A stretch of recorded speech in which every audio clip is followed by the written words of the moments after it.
Good afternoon, all of you.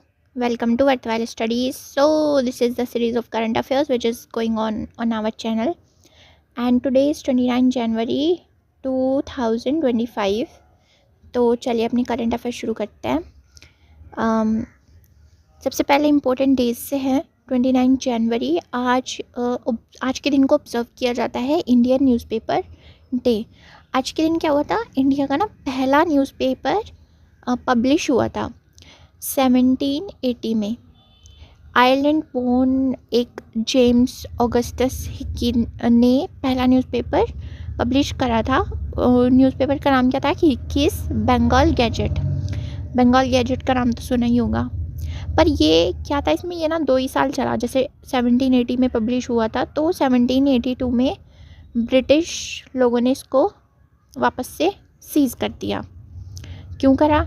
क्योंकि चलो ये इन्होंने ही शुरू करा था खुद के लिए ही, पर बाद में क्या हुआ था कि इसमें ना थोड़ा ऐसे कि इनके खिलाफ बातें होने लगी थी. हालांकि थोड़ा गॉसिप्स वगैरह होते थे, पर बाद में इनका क्रिटिसिज्म होने लगा, तो इसलिए फिर 2 साल बाद ये बैन हो गया. आगे चलते हैं. अब है कल की न्यूज़ है ये. 28 जनवरी को बर्थ एनिवर्सरी आती है श्री लाला लाजपत राय जी की. तो प्रधानमंत्री मोदी जी ने इनको ट्रिब्यूट पे करा है. इनको पंजाब केसरी के नाम से भी जाना जाता था. जैसे अपने जो प्रोमिनेंट लीडर्स हैं तो उनके नाम तो हम ऐसे उनके निकनेम तो सुने ही हैं हमने. तो लाला लाजपत राय जी का क्या था? पंजाब केसरी. एक नेशनलिस्ट लीडर थे, freedom fighter and social reformer. तो आगे चलते हैं. अब न्यूज़ है स्पोर्ट्स से. पीएम मोदी ने इनॉग्रेट करा है 38th national games in Dehradun.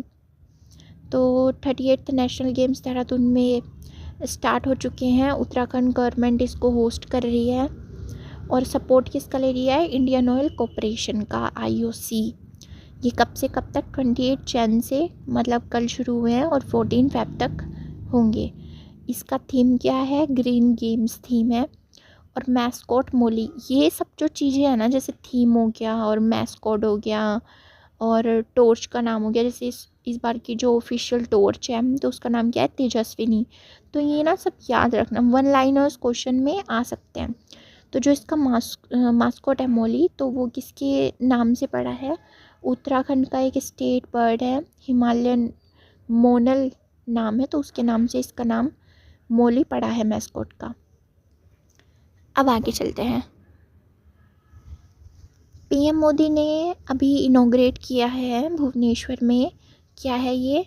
Utkarsh Orissa, make in Orissa conclave 2025. ये ना एक ग्लोबल इन्वेस्टमेंट समिट है. क्या है इसका एम? क्या है कि जो थोड़ा ऐसे ग्लोबल लेवल पे जो इन्वेस्टमेंट लीडिंग डेस्टिनेशन है तो वो उड़ीसा को भी बनाया जाए. जैसे पूर्वोदया विज़न. पूर्वोदया मतलब कि ईस्ट की तरफ भी, ईस्ट में भी थोड़ा जो इन्वेस्टमेंट के बारे में है तो उसमें डेवलपमेंट हो. इंडस्ट्रियल हब बनाने के लिए इंडिया में उड़ीसा को इंडस्ट्रियल हब बनाने के लिए. तो ये जो ग्लोबल इन्वेस्टमेंट समिट है ये करा गया है. ये ना 2 दिन का होगा. 2 दिन का है. जैसे ये 28 और 29 को है, 28 एंड 29 जैन को.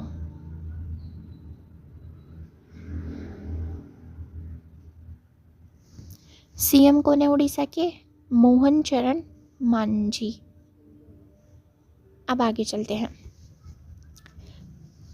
New chapter in India China ties, Kailash pilgrimage back on track.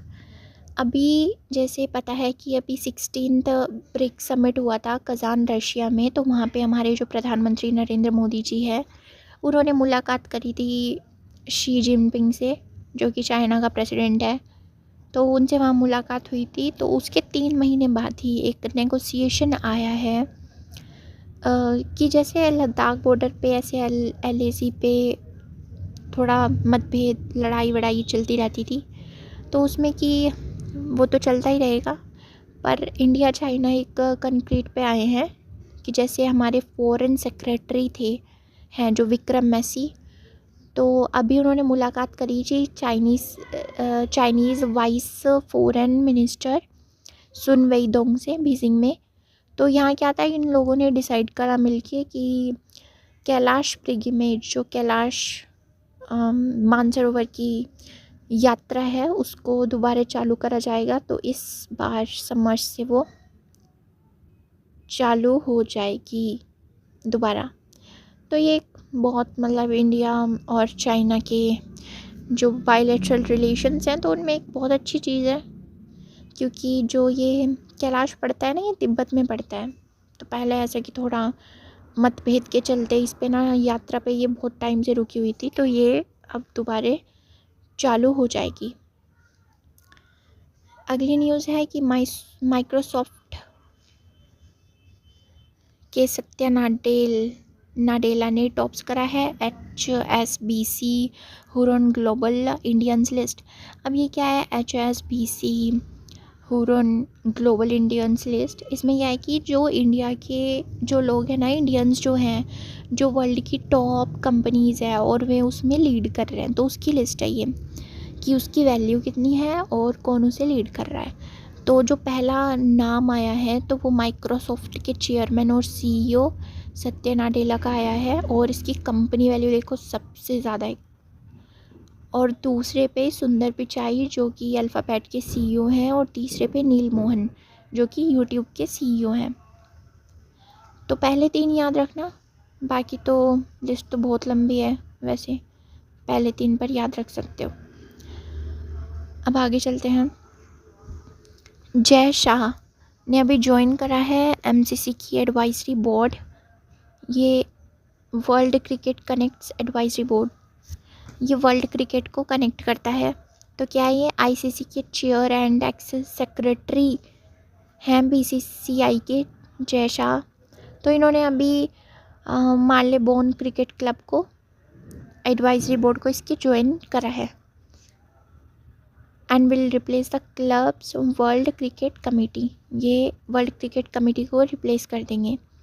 अब क्या ये 13 फाउंडिंग मेंबर्स में से हैं new world cricket connects advisory board के, जो कि चेयर करते हैं MCC के जो पहले प्रेसिडेंट थे फॉर्मर कुमार संगाकारा। अब आगे चलते हैं।